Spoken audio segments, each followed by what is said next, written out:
You want me to talk? How about now? Can you hear it? No, it's all static. Oh.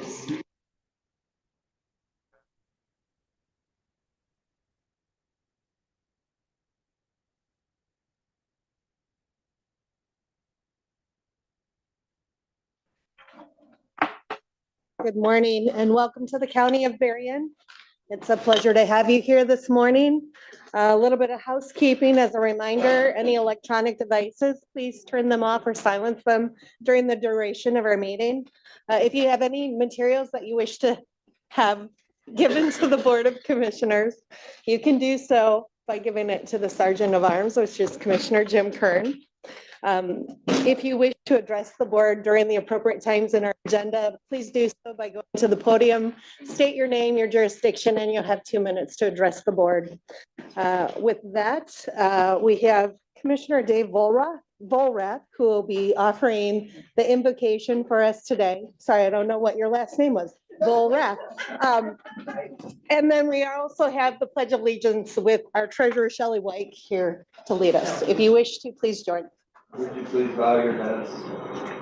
Heavenly Father, we thank you for this day and all the beauty that surrounds us. Please be with us and guide our hearts and our minds as we come together today to make decisions that could affect us all. God bless our veterans who have served our country so that we may enjoy all our freedoms. May we be here in support of one another as we continue to search for the most meaningful ways to serve you and our neighbors. Lord, we thank you for your presence here today. In the name of Jesus, we pray. Amen.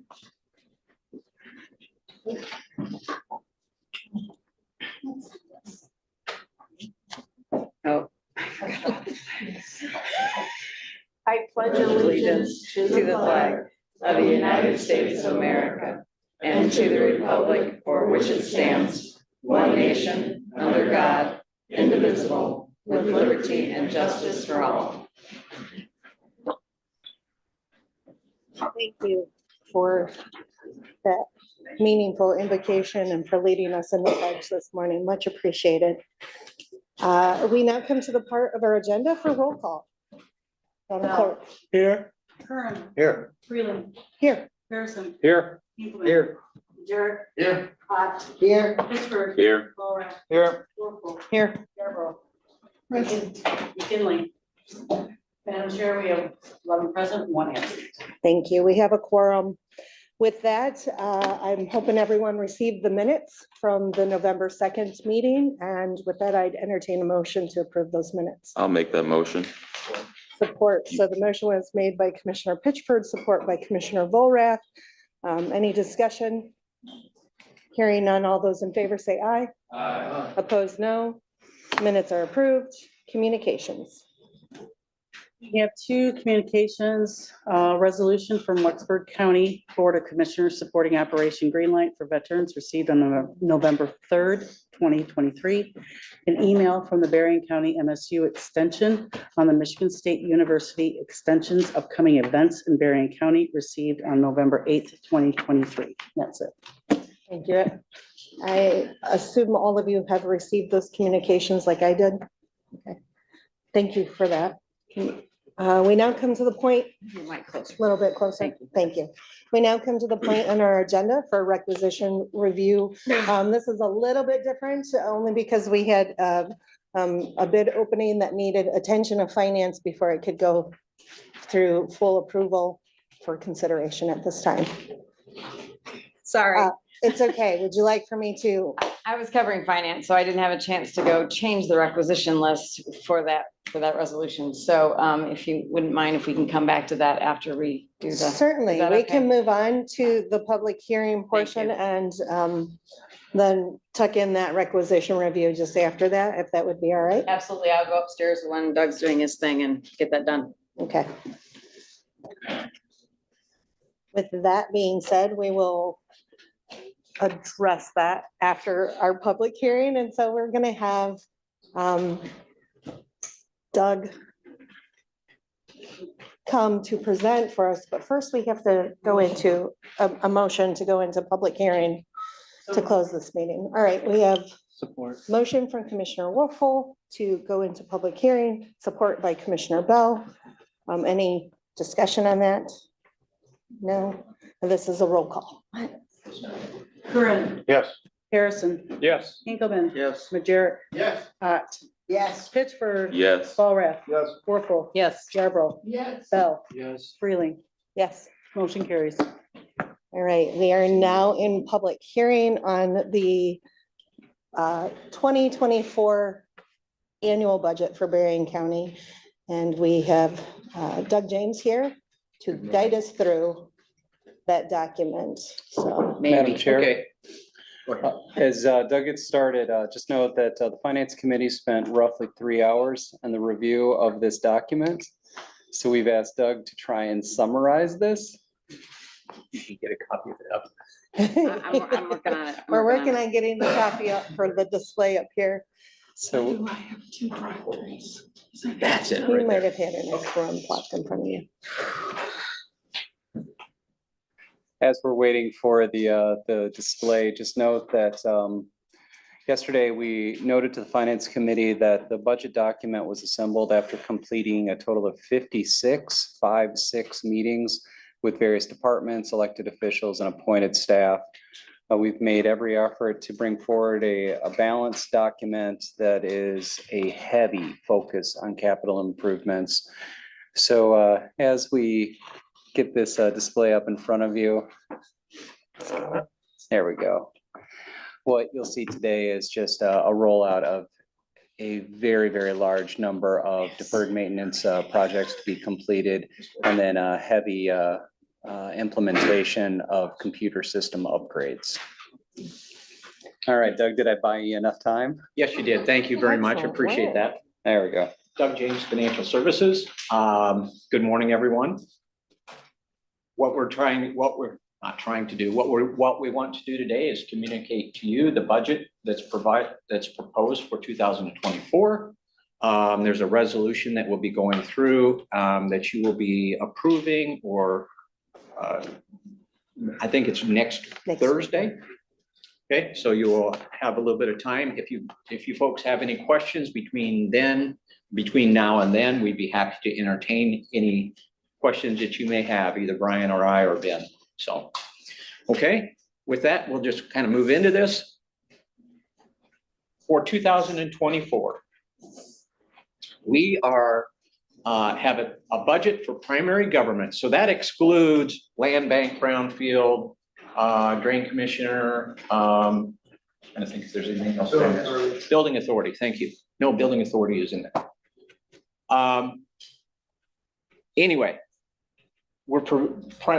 primary government would be anything related to general funds, special revenue funds, capital projects, internal services, and there's some enterprise funds. But all told, we're providing you with a budget that reflects $208.898 million in revenues and other expenditure or other sources. Expenditures and other uses of $219.274 million, and a use of fund balance or net position of $10,276,000. If you go to that particular chart, or down below, you're going to see the 10.376 million. I'm sorry, I'm reading right over the top of Brian's head. 10.376 million. The general fund is at no change. Special revenue funds decrease or have a use of fund balance of around $2 million. Capital projects, where we'll talk more extensively, is $8 million use of fund balance. And then enterprise funds are about $851,000 decrease. Okay, so key highlights that I would like you to keep in mind as we go through this, that we have not budgeted for a use of available sources within the delinquent tax revolving fund.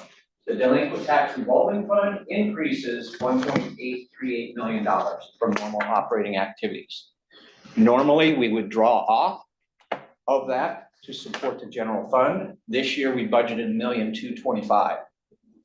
2024, we did not budget anything to be drawn. County road fund is increasing their fund balance, $1,457,000, while they're expending $4,898,000 in capital, for capital outlay. There is a list within the budget documents for you there.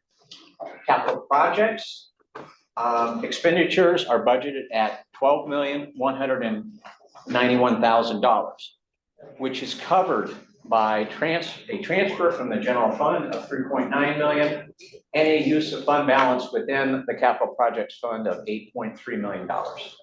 Okay, within the $12 million, there is $9.8 million that is expended for facility improvements. I will note that 500 Circle Drive, which is in new location in Buchanan, only has in the budget $407,000 for minimal upkeep. Any other type of capital improvements or changes that would need to occur there are not in this budget at this point in time. Other special revenue funds besides road are decreasing $3.5 million. And I've tried to note here for you the various funds that are being impacted by that. One large one being the health department is their fund balance will be decreasing $2.6 million. We'll talk about that here in just a minute. Okay. Moving on. This just gives you a snapshot, as it were, of 2022 actuals, 23 adopted budget, and what we were recommending for 2024. Again, total revenues are changing $26 million. Expenditures are changing $31 million. So that gives us, when you factor those two together, there will be a use of fund balance of an increase in use of fund balance of $5 million. That we basically have doubled that use of fund balance in 2024. Revenues. This is a chart so you can see it over time. Revenues, excluding other financial sources, are budgeted at $179.4 million. That's again an increase of $26.4 million or 17% from the 2023 adopted budget. Property taxes, intergovernmental revenue, and then internal service, insurance, benefit reimbursements make up a majority of revenues.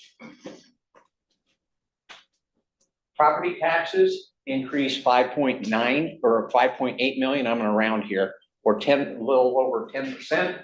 Intergovernmental revenues, which we will talk about a little bit, are increasing $19,985,000 or 34%. Okay. If you want information with regard to any explanations having to do with some of these items, you'll find them on the pages 8 through 13 of the book that you have in front of you. Taxable growth is driving the increase, obviously, in the tax we're seeing. The state equalized value increased by $1.577 billion or 14.3%. Taxable values increased $710 million or 8%.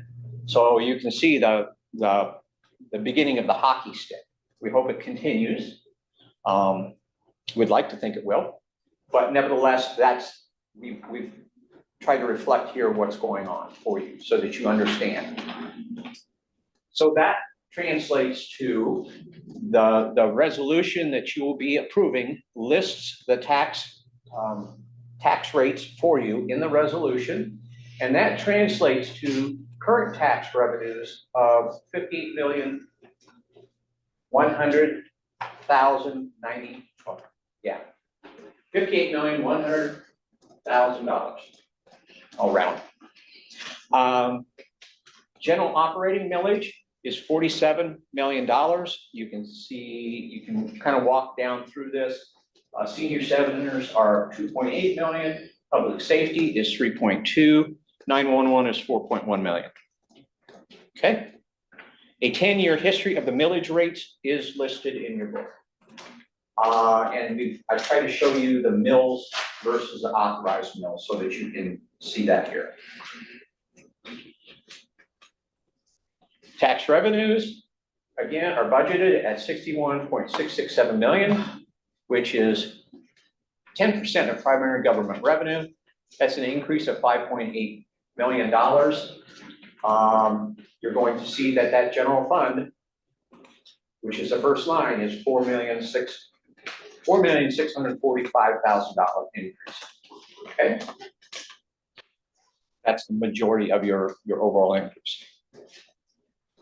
Intergovernmental revenues, which is a big part of our budget this year, is budgeted at $78.3 million, or 43.6% of primary government.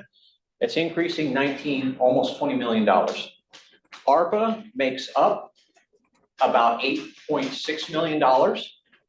Road department makes up another $6.7 million, and the child care fund is another $1.9 million. Okay. What we've done here is try to show you, for illustrative purposes, that intergovernmental change. So you can see the American Recovery Act, the ARPA, as it were. Lost revenue for ongoing services is 3.6 million.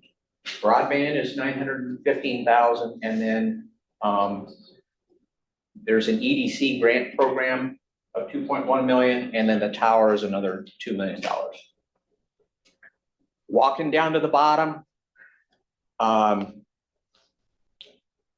bullet points I wanted to make sure that we were aware of here is that the general fund amended budget of 2023 in April is not reflected in those increases or decreases from the 2023 adopted, because it's the amendment. However, we had built in an amended budget for 2023 of $12.8 million for lost revenue. The other thing to highlight here would be broadband. You folks had dedicated $6.1 million to broadband. At the present time, based on the budget, the actuals for 2022, budget for 23, and this budget for 24, there is still a balance outstanding of $4.2 million. Other revenues decrease $1.3 million, and that's because we have not, in this budget, included a draw of MMRMA funds. We normally build in a budget of $1 million. Okay, expenditures. Expenditures for primary government are budgeted at $189.8 million. That's an increase of a little over 31 million, or 19%. A lot of that is driven by the capital.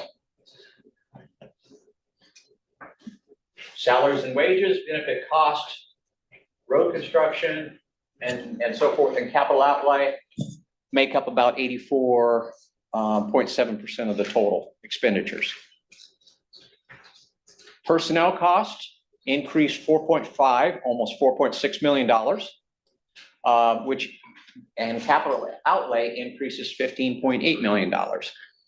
I've tried to list here for you those specific lines so that you can see the overall impact. Personnel costs are budgeted at $83.9 million, or 44% of our primary government expenditures.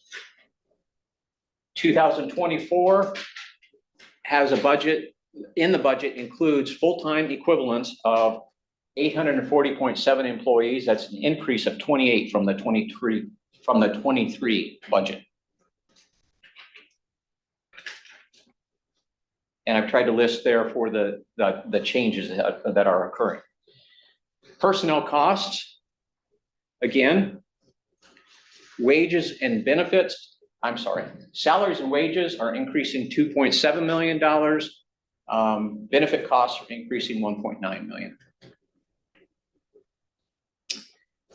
We just put this in here so you knew where this was at. At the present time, the last measurement period that occurred for pension, we had a actuarial liability of just a little over $300 million and a funded balance of 63.6%. Same thing for healthcare, retiree healthcare. It has a $53 million liability and 116% funded. The other item that I mentioned in the budget that's huge has to do with capital outlay. We've tried to list for you the various funds that are impacted and how much. You're going to see the county road fund again is $4.9 million. The health department has $2.1 million, almost $2.2 million. They're picking up some of the costs related to some of the facilities that we need to make improvements to. So a portion of that facility improvement cost they are picking up within this. Okay, 911 radio towers, a couple million. Variant bus is $1.2 million, and then the capital projects funds. And I tried to separate the facility improvement projects versus the non-facility improvement and try to show you those differences or those amounts. Overall, it's 11.4 million. Okay. This does not include any enhancements, as I've noted here, for a Buchanan site. General fund, but general fund is a balanced budget. Revenues and expenditures equal one another. No change in fund balance, and we estimate at the end of 2024 that there will be a 31.6% fund balance percent of uses of funds. I've tried to list here for you the various changes within the general fund. Again, there's no draw of MMRMA money of $1 million that we normally budget. There's no drawdown of delinquent tax revolving fund money. So you can, if you have any questions, I'd be happy to walk through those with you. The expenditures are budgeted at 64.5 million. That's an increase of 5.9. I've tried to list here for you those particular items as well that would make up the majority of that. Again, 500 Circle Drive is only in there for 407,000. Excuse me. Capital outlay, we have a capital outlay list that's in your book for the general funds around 294,000.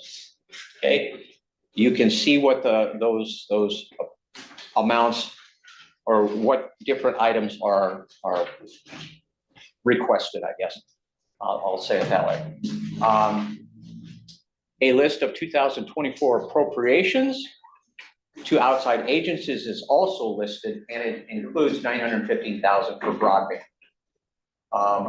If there is additional distributions to happen within 2024, beyond that 915,000, we will come back and we will have to amend the general fund budget.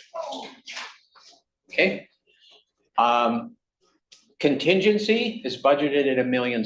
That's up $600,000 from 2023. All right. And the other revenue sources and uses, there is a net use of 11.9, almost 12 million bucks. And I've tried to list that for you. Keep in mind that there's operating transfers that are going to the capital vehicle fund of 608,000, $1 million going to the capital projects fund for project improvements not related to the facility program, and then $2,278,000 going for facility improvements. Special revenue funds, again, are decreasing about 2.1 million, 2,065,000. I described to you earlier the fact that the road department, the county road fund is increasing their fund balance, as well as the health department is decreasing in their fund balance. Those are the two big drivers there. And this just gives additional explanation of the various funds. National Opioid Settlement Fund, which is now a new fund for us, is budgeted only for $180,000 at this point in time for the new, the jail MAC program that you folks are putting into place.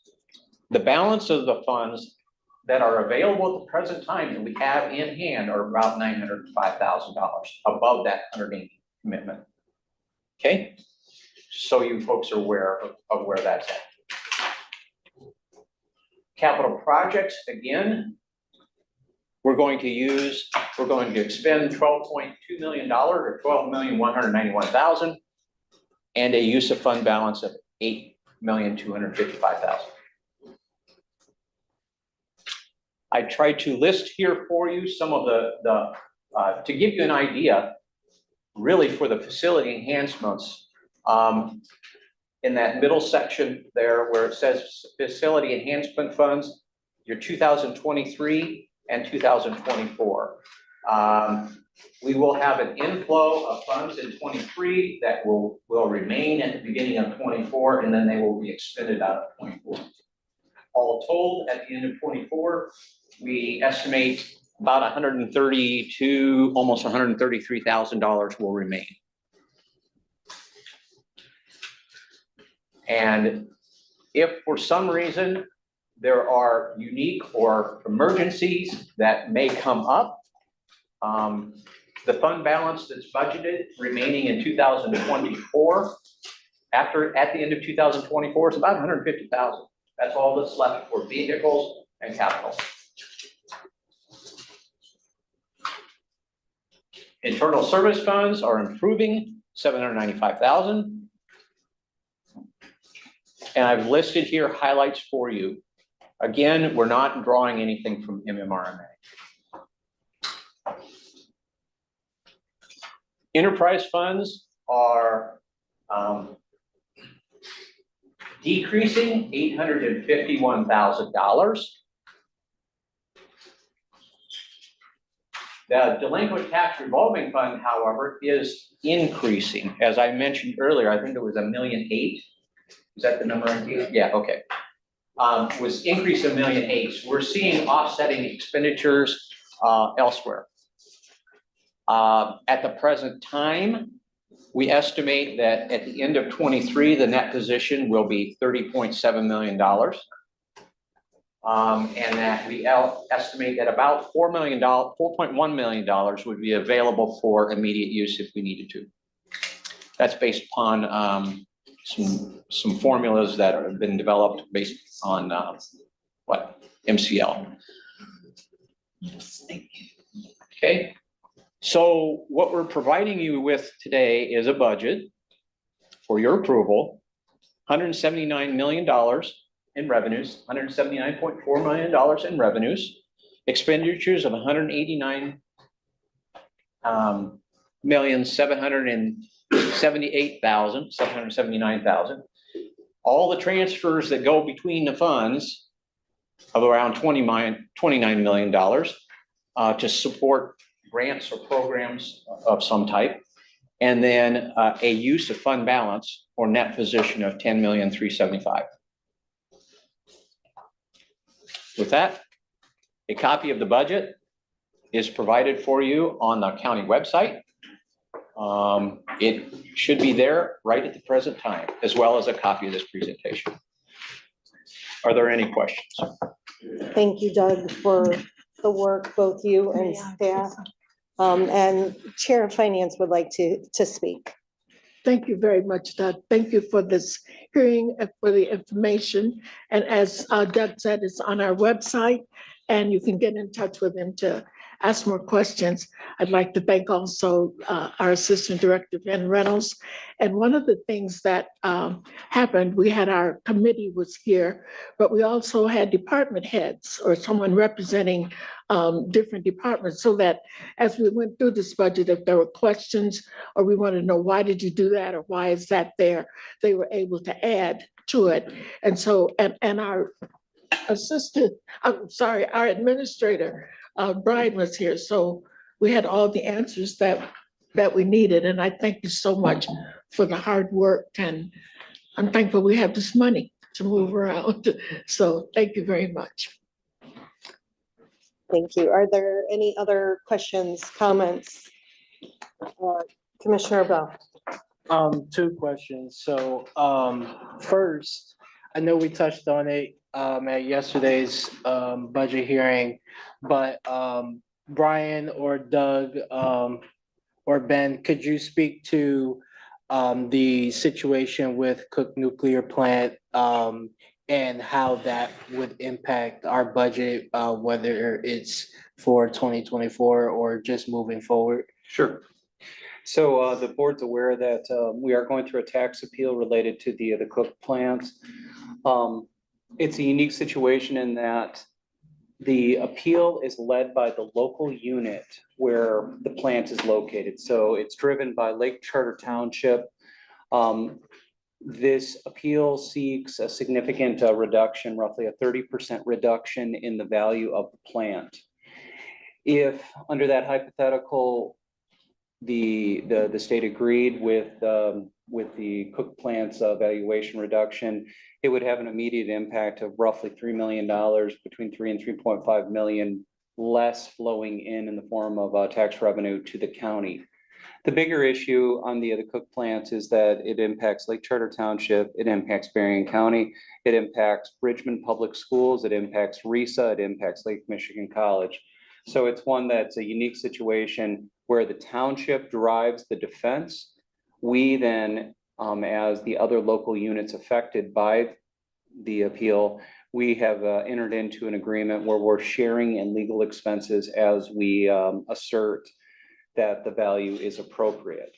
This is one that is not likely to be settled quickly. It's one that just in the last week, the appraisals were presented to the state for review. So we still have months to go on whether or not a decision is reached.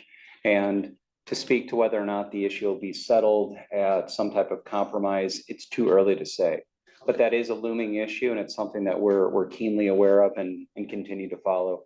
Did that answer your question, sir? Yes. Okay. And then just a second one, I see that contingency is up 600,000, and I just want to know where that came from. I mean, knowing that right now our 23 contingency is where it is, I'm assuming that, we kind of just wanted to put more in for 24, but could you just give me a summary of where we got 600,000 from? I'll attempt to summarize it. It is through absolutely beating this process to death. It is going through with individual departments, looking at their initial budget recommendations, refining those, reducing them, then following up with the departments to make sure that absolutely the appropriate amount is being requested. And then it's through active review, active compromise, in an effort to push as much funding into the contingency line item as possible. To point to one individual decision, it isn't one. It is dozens upon dozens as we work to try and hit a target. I personally was hoping to see contingency actually a bit slightly higher, but we ended up through that review process coming in with a number that is sustainable, it's achievable, and moreover, it's one that the departments are aware of.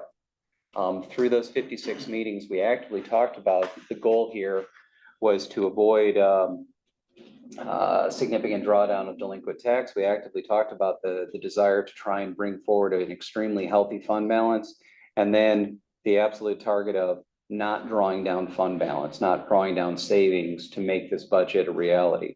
And so we've accomplished that goal. That's kind of a roundabout answer. You've asked, how did we get a healthy contingency? It was through active budgeting and negotiation. Ben, Doug, you guys want to add anything to that? No, we've seen, there are always unforeseen items that will come up during the budget, during the execution for a particular year. We will miss something in the budgeting process. Something will change. A new contract will get negotiated, those types of things. We went through $1 million really quick this year. So that, We're actually trying to look at, you know, where we are and try to move resources around as best possible for 24. I'm sorry, for 23. But we also saw that we have different items that could come up that we need to increase that.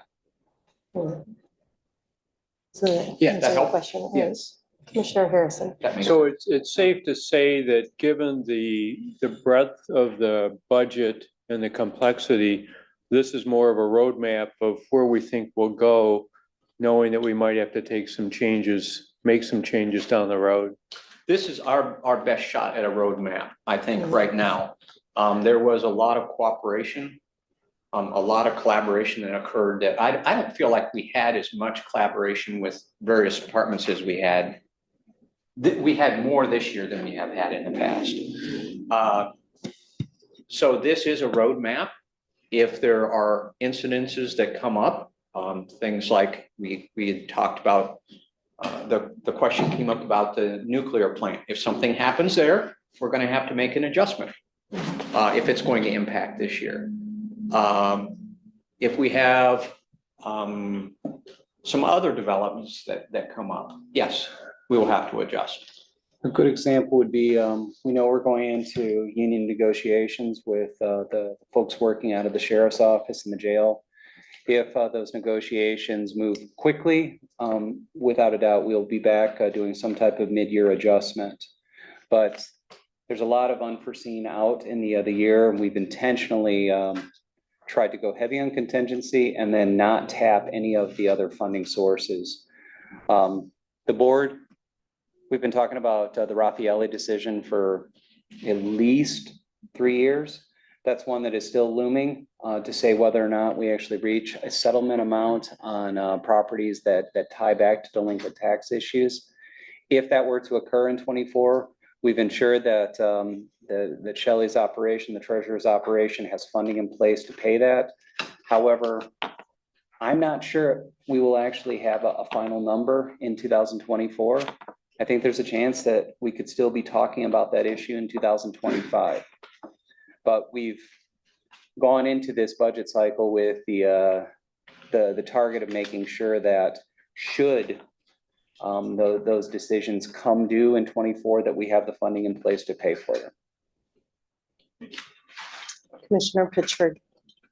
Yes, just following up on what Commissioner Bell said, with some of the adjustments that were made for contingency in order to get to that number, are we looking at 1 year adjustments for the departments on getting to that 1.6 number? Are we thinking these are longer term? You know, what do you actually need to run this department? What can we cut out? And is that long term, or was that just for some of the capital, like some of the projects for next year? So for this year, you're going to see heavy capital improvements. And like on the IT side of the house, some of these capital improvements go back to conversations all the way back to the CARES Act. We've been talking about the implementation of Microsoft 365 for 2 fiscal years. And that is just a really good indicator of county's big, county doesn't move real fast. The 365 implementation is one that by the time you go through the RFP process, the bidding process, and then the actual implementation process, that's all of 12 months. We've got it planned for implementation in 2024, and I'm hopeful that it'll be done. But as we are talking about capital improvements, we are talking on a 12-month period, but realistically, for the IT side, it takes much longer than that. We're currently working through the court's J-Works program. That's something that has now been going on since literally before I started here.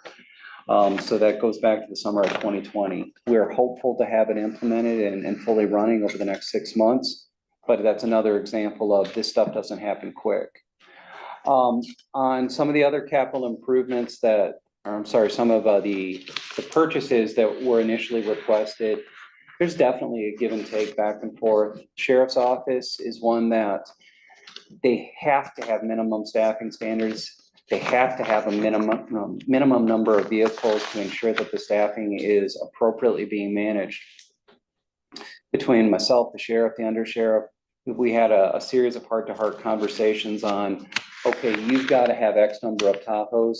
Can we wait another year, 2 years on some of the other vehicles that were sought or desired? And there's a true commitment towards working to a compromise. I think by showing everyone the number we were trying to hit at the front end, we had just pretty fruitful conversations on realistically, what do they have to have versus what do they want? Juvenile Center is one that we keyed on yesterday in Finance Committee. Juvenile Center, we have significant funding set aside to ensure that some of the security doors, the software that manages those doors, that we have funding in place to ensure that we can do those upgrades in the 24 calendar year. That's one that we sat with court leadership and talked about. Okay, this door situation is one we got to get done. Where can we get some help on things that can get pushed further down the road? So that's a summary statement, but that illustrates the back and forth process. Yes, Commissioner I have Kern. 2 questions. One is a follow-up to what you just said. Yeah. As far as the process to get those projects accomplished. In admin, we had, through Daniel B., we had a process where we had those projects that came through the study. Yes. And then we had those that were just budgeted as normally needing attention. From the list that I'm looking at on page 98, 99, how does this fit into what we have? Because we prioritized it and we had it separated between the money that we had budgeted to do that as opposed to general fund budget. Yeah, so there's a blending there. The deferred maintenance projects have been carried forward. And you, as chair of admin, you're seeing how fast some of this stuff moves. I mean, in the summer of this year, you all adopted the deferred maintenance project list and said, get it done. And I think that we're into like our 3rd or 4th bid package now. Unfortunately, to go through the design, the bidding, and then the contract awards, none of this is happening all that quickly. We just got through bidding the court parking lot. We're going to be starting the health department parking lot as we get into the first part of 24. We have carried forward the deferred maintenance project listing and we've baked it into the budget. Will we be done with it in 24? No. No, it just, there's not enough time in the day to get all of this stuff done. Okay, so it's in this year's budget, it's set aside. So when we get updates, it will be strictly for what we had budgeted for. That's correct, sir. Okay, last question is, there's nothing in this budget at all about the AEP building in Buchanan. Where are we gonna get the money to do that? So this is something that we discussed with the finance committee, which is to say, we have plugged in essentially a small budget to keep the lights on in the building. We have set aside $400,000 just to cover utilities and some basic updates at 500 Circle. I've said to finance that when we talk about mid-year adjustments, 500 Circle is going to be on that list. I've got to sit with the board over the coming months to talk with you all about how much improvements do you want to see there. We have some funding in place through a settlement that could fund a portion of improvements. It would be limited to roofing, heating, cooling. If there is a desire by the board to go beyond that, then we're going to need to have a conversation amongst the board as to how you fund it, how you pay for it. And that could be everything from issuing bonded debt to potentially other strategies. We are not far enough along in that process to be ready for a final decision.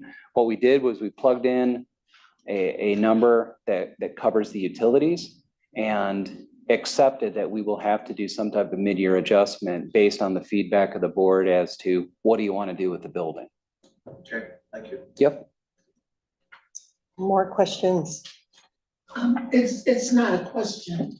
I saw minutes. I think it was on the computer, minutes of our budget meeting yesterday, and it showed Commissioner Reante Bell absent, Oh, but he's here yeah, and he he was, signed the he was papers. there. So I don't know, I have it written down a lot of places, so I wouldn't forget Okay, to say that, but on the minutes, it says Reante Bell absent. we can fix that. I Yes, have, but I wanna actually make have the minutes. I was actually gonna speak to you afterwards and see if you're good with them, because I can put them on the agenda to be approved next week at your meeting.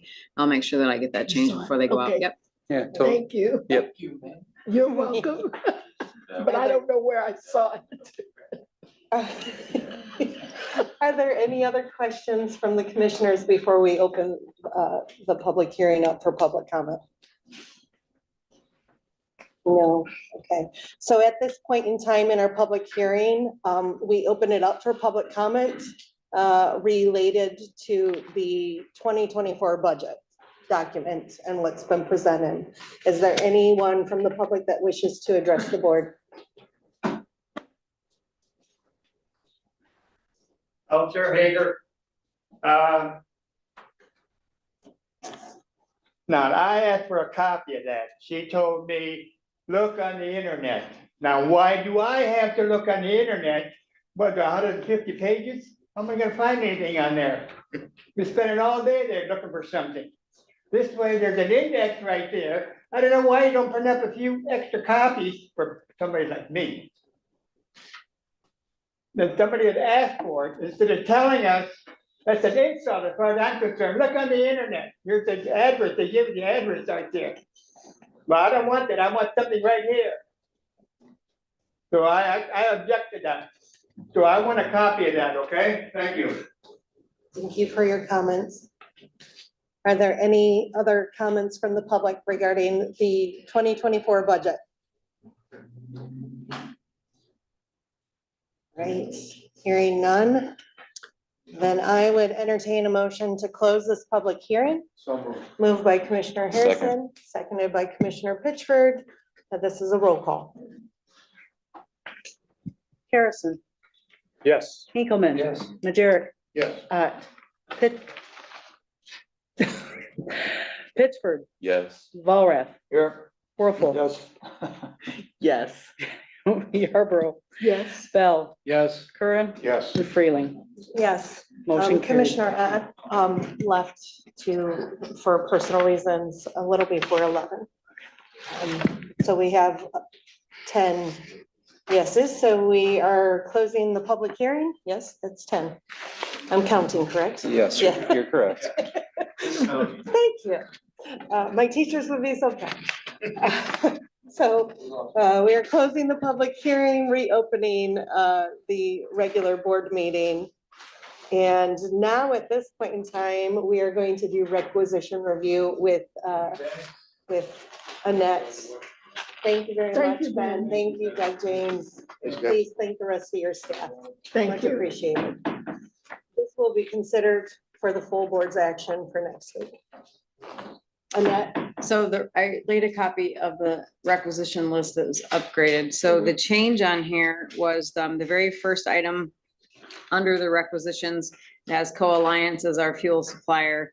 And I mean, that's an approximate number because the gallons may fluctuate one way or the other, but I did it at the number that's listed there. That was the amount that we put in there. So it would be treated like a blanket PO, and as the invoices come in, it goes against that. Other than that, I did not make any other changes. And then I put the totals on the front, which I didn't have on there before. So if anybody has any questions about that now. Are there any questions regarding the requisition? Okay, thank you. Hearing none. That will be something that will be moved upon in the consent calendar, and we come to that point in the agenda for public comment related to those items on the consent calendar, including the added resolution A2311357, which is related to this contract. Okay. Any public comment regarding what's on the consent calendar? All right. Seeing and hearing none, I would entertain a motion for I'd the like to make consent that calendar. Commissioner Pitchford has made the motion. Is there support? Support by Commissioner Bollreff. Any discussion? Hearing none. Roll call. Hinkleman, Yes. Majerick, Yes. Pittsford, Yes. Walrath. Yes. Whirlpool, Yes. Yarborough, Yes, Bell, Yes. Curran, Yes. Harrison, Yes. and Freeland. Yes. We have 10 yeas. All right. Consent calendar has been approved. Moving on into the agenda, we come to that point of committee reports. Madam Chair of Finance, are you ready to report? ready. Finance Michael. Committee is first. Thank you very much. Our administrator came in and talked with us. And our Finance Committee Board Member, Vice Chairperson, also talked with us, and then we did some business. We had motions to accept our minutes. Jake Lideker came in from the Finance Department, and he talked to us about the fuel bid review. And that comes from the Administration Committee, but I just wanted to bring it to your attention.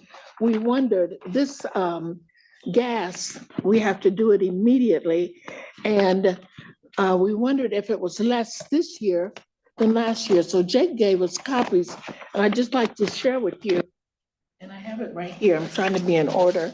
I'd like to share it with you, the fact that this year, we only had one company to bid. They're local, and it's Co-Alliance. And for this year, the amounts are $2. Is that $2? 2.8966. And they deliver it directly to the garages. We have 1, 2, 3, 4, 5, 6 garages where they deliver it. And sometimes it's a bit more, but in 2003, in 2003, it was $3.93. I just wanted to give you an idea how the gas has gone down. Is this diesel? Yeah, diesel fuel. And then there's unleaded fuel. And the unleaded fuel is a flat $2.99 for 23 and $20. I'm sorry. That's what I'm looking for, the unleaded. It's the unleaded this year is 2.51. So there's quite a bit of difference in the amounts, which is a blessing, but we have to put this in today, right now. And it's been done through the administration department. Our treasurer, Shelley White, came in and talked to us, and we talked about many things. High on our list is the Raffaele suit. And that is where when people bid more than the taxes and asset, what the other things that have been added to your tax bill, the bid is higher than that. And before, the amount was being kept by the counties and used however they chose to use it. We use it for demolition and making property ready for sale or to be used.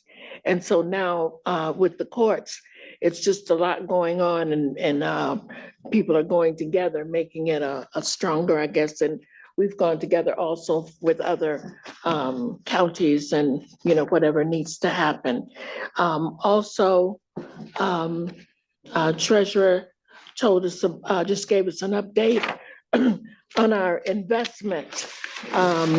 Moving, when you look right now, the CDs are paying higher rates of interest, whereas a lot of our accounts were in money market certificates. Am I saying it right? In money markets, but she's constantly looking at our investments to see that they're getting the most money that we can. And we have a lot of banks that we divide our money up in, and we have the report here. She presented that to us, so very interesting.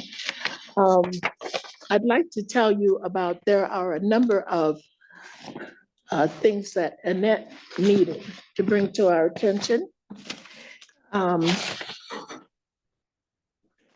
There, at our road department, we had a roller that we loaned this summer to Marion County Youth Fairgrounds. And we no longer use it. Our road department no longer uses it. So we had it appraised, and the value of it, it's a 1999 roller. And the appraised value was $2,300. So the finance committee has the ability to sell this to the Marion County Youth Fair, and that's what we're going to do. And then another thing, and that brought to our attention, there was a SC aggregate base course for 14.8 miles to a township. She didn't have the name of it. But we'd already made a bid, and it was for $519,609. And what they realized is that they needed more product. And so we would like to add to that $30,264. And it's the township that will pay for it. So they realized they needed more, and that's going to happen. Our finance committee agreed to that. Do we have anything else? Can you think of anything more? That's my report. Thank you. Thank you for that report and for the work that the finance committee does. Much appreciated. Moving on to the personnel committee. Thank you, Madam Vice Chair. We also met this morning. We have 3 resolutions that will come to you next week. The first is to accept a grant award from the St. Joe Benton Harbor Rotary Club for playground equipment in the amount of $6,200. We have October per diems of $6,819. And then also we have a contract coming forward with the SWIMBOA. This is for the health department to do education for drugs. And so this is the marijuana work that they do. We also heard from Guy Miller. He gave us the periodic update from the health department, talked a bit about the number of their activities. They've seen significant improvement in hiring to 4 vacancies. So we're pleased about that. And then we talked a bit about the strategic plans that they're putting in place for the various departments at the health department. So good meeting with Guy, and that would conclude my report. Thank you for that report and for the work that you all do in personnel committee. Moving on to administration committee. Thank you, Madam Vice Chair. We did meet this morning. First in to see us was our road department director, Mark Heiliger, and Commissioner Wolfel would like to report out on that. Thank you. Mark reported out on various items I'll go through, but one of the first things we discussed also was the amount of road match for local funding, and that we need to increase that going forward. And so we have a few things now that we've set in place to trigger some discussions on that year over year. He also reported out that they're still doing some patching with the hot mix asphalt. They'll continue to do that until the asphalt plants are closed. They finalized 9 miles of fall grind and gravel projects. Those are done. They're all done with pretty much all the road projects except the snow road. That's just got 1 coat to go. And then all of the projects for this year will be complete. They're still working on doing more countywide mowing and brush clearing, shoulder works, vegetation trimming. CSX Railroad is not done in the county yet. Right now, they're up in Waterville. Red Arrow Highway, I believe, is closed. If you're from up that way, at that railroad crossing, which is a really bad crossing right now. So that'll be nice when that's fixed. Point of Woods has begun. That truck preparation for winter is all going. They were completely ready for that snow last week. They were able to get the trucks out by 5 a.m. that morning and start, whether it was clearing or putting down the mix, that was happening. For any up-to-date construction info, Civic Alerts is where you go. And then lastly, on a personnel standpoint, he wanted to kind of highlight Kevin was invited by the Bridge Preservation Conference, and make sure I say all that right, to do a presentation on the ArcGIS and how we manage our bridge projects in the county. So Berrien County was highlighted, and Kevin did that presentation. Thank you, Julie. We're gonna have some resolutions for you the next time we get together. Resolution ending in 347. This is a fee schedule for the Berrien County Road Department. This is one of those that the administration committee has been meeting with the road department and going through their operational policies that haven't been updated. This one, for example, hasn't been updated since 2014. So that's what this resolution is. That's to update their fee schedule. Resolution 354, ending in 354, is to do a jail study. We don't know the nuts and bolts of this yet until we get the award. Once we get the award, then we will put together an RFP on what exactly we want. Resolution ending in 361. This is to apply for a grant to buy a K9 bite suit. This is from, the grant will be applied through the PLE Foundation. And there is no dollar amount that I can see, but it's just to apply for that grant. We have a property use request. This comes from the Southwest Michigan Cars and Coffee. They started doing this last year. They gave us multiple dates. And so we looked at them individually. They gather in the west parking lot of the courthouse from 9 a.m. to 11 a.m. And they gave us 6 dates. We approved 5 of those dates. The primary date of May 18th, rain date of May 19th, we approved. June 8th, rain date June 9th, we approved. July 13th, rain date July 14th, we denied. That is the Krasel Art Center. So they use our parking lot on that date. August 10th, rain date August 11th, we approved. September 21, September 22, rain date, we approved. And October 12th, rain date October 13, we approved. So we approved 5 out of the 6 of their requests. And that is our report. Thank you for that report and the work that you do in your committee. We're now moving on to the commissioner reports, and I will start with you, John. No report.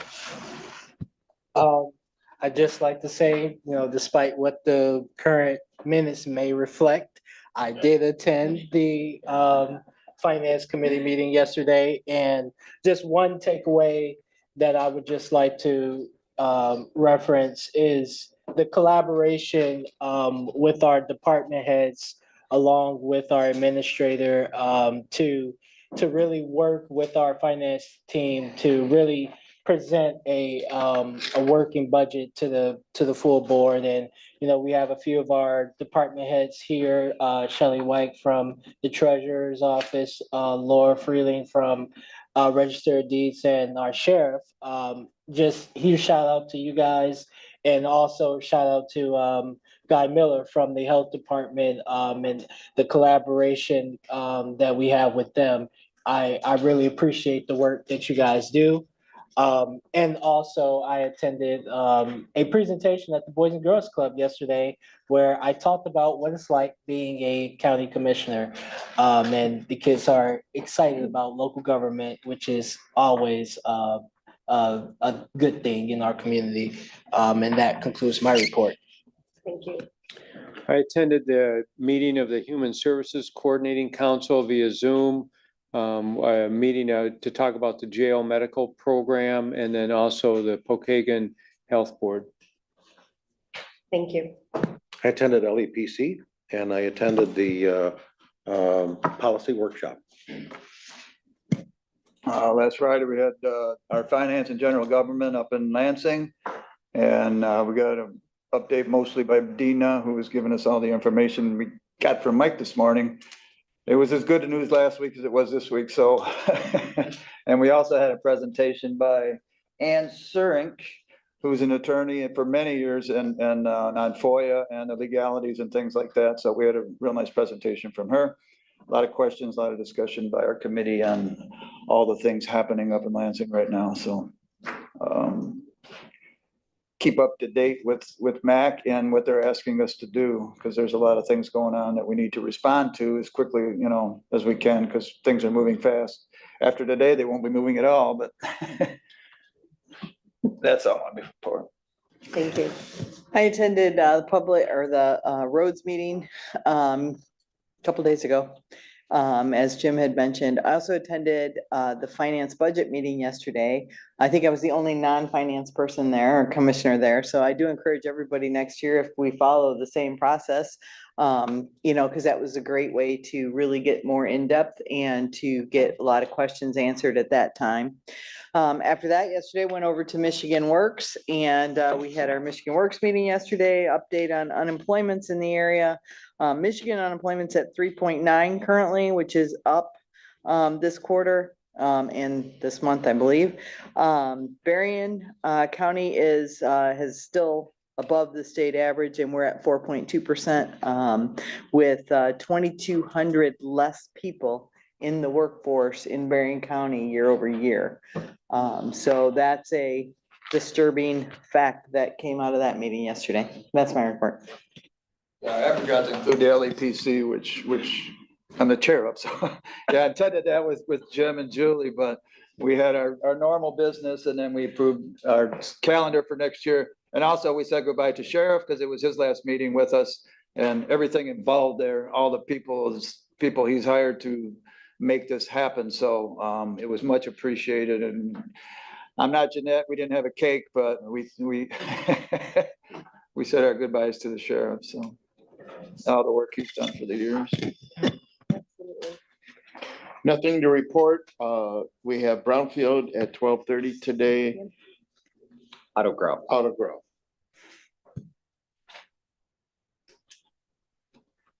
I didn't know where I'd been. I was on a committee that did the interviews for the sheriff's medical, I say the hospital, but for the medical, and that was a day and a half. Very interesting. Yesterday I was here for the budget, and then in the afternoon I went to Michigan Works to the we're a committee. It wasn't the regular meeting, but a committee meeting. And it was very interesting. We have a gentleman that's new there, Mark O'Reilly. Was Paul Kirk new also? Oh, it's Paul Kirk that's new. And they're doing a lot of things, involved with Cass Van Berrien. So good things are going on. Those are my reports. Thank you very much for all of your reports. Much appreciated for the work that you do and getting out there to all the different committees and organizations that we're affiliated and appointed to. So administrator report. Yeah, so we've talked a little about this earlier. BC Bid is going to be in this room today at 12:30. We will have some Zoom attendees, but we know we're going to have some in-person folks. If anyone's interested in attending that meeting, it is open to the public. Before we wrap today, we need to have a conversation about the month of December. And if you'd like to do that now, we can. If you'd like to wait a couple of minutes, that's fine too. Let's do that in other business. You got it? If we could, and then. Okay. And then lastly, I said this yesterday, and I'll put something in writing to the finance team, but to you all, 56 meetings, and that does not include the dozens of huddles between myself, Doug, and Ben. Doug, Ben are going to get just a huge shout out from me on the amount of work that goes into the budget prep. And I can't compliment them enough for the amount of work, but also for just absolute commitment to just being transparent with all the departments on what numbers we have, what numbers we're trying to hit. And that spirit of cooperation really was great to see. So those guys have done a tremendous job. And if you weren't aware, this is going to be the last budget we do with Ben. He's moving down the street. So he's accepted a position as the finance director for the city of St. Joe. And he's going to be sorely missed. Those are my comments. Thank you for that. And thank you for the work that you did on the budget. Much appreciated there. Moving on in the agenda, we come to that portion of our agenda for general public comments. Anything that you wish to express to the Board of Commissioners, you can do so by stating your name, jurisdiction in 2 minutes at the podium. My name is Sean Hill. I live in the city of St. Joe. I come here actually representing the Berrien County GOP. This Saturday is Veterans Day, and I appreciate Commissioner Volrath saying a prayer for him today. In response to that, I want to thank all the veterans in the room for all they did. They put their life on the line so we can sit here and give freedom of speech, do what we do everyday life. About 5-6 months ago, some of us got together and we wanted to do something for the veterans, but we didn't know how it worked. So we started talking to some people in the area, and we got some sponsors around, some individual sponsors, businesses, and a couple of them were the commissioners. We reached out to some of the commissioners. We appreciate your help in getting this thing put together. But this Saturday, November 11th, at the Inn at Harbor Shores, we are honoring these veterans free of charge for a steak dinner. And we do have some speakers lined up. Lieutenant Colonel Scheller is coming into town, which is phenomenal. He's known all over the United States and probably the world, actually, but he was an Afghan and Iraq veteran, and he's going to talk about some of his experiences. We also did get Congressman Bill Huizenga kicked in a sponsorship of a table, and also Congressman Tim Walberg sponsored the table also, and they're also going to be guest speakers of ours at this event. And then also Senator Jonathan Lindsay is going to be a speaker too, and sponsor of the event. So wanted to tell whoever the sponsors are, appreciate you, but most of all, we appreciate our veterans. And I love the fact that we were able to put this event together, and it's at the Inn at Harbor Shore Saturday night. There's a meet and greet with Lieutenant Colonel Scheller at 4 o'clock. I was told also we do have a few tickets left over. If anybody knows a veteran that would love to attend, email. 2 minutes, sir. Email info@berriencountygop.org. Thank you for your time. Thank you. Appreciate it. Any other public comments? Belter Hager. I'm kind of glad to hear that when that guy gave the presentation. I wish you'd introduce the people there. I don't even know that guy's name. You know, he put that stuff up there and probably did an excellent job on the book. Anyway, I'm kind of glad that you let us.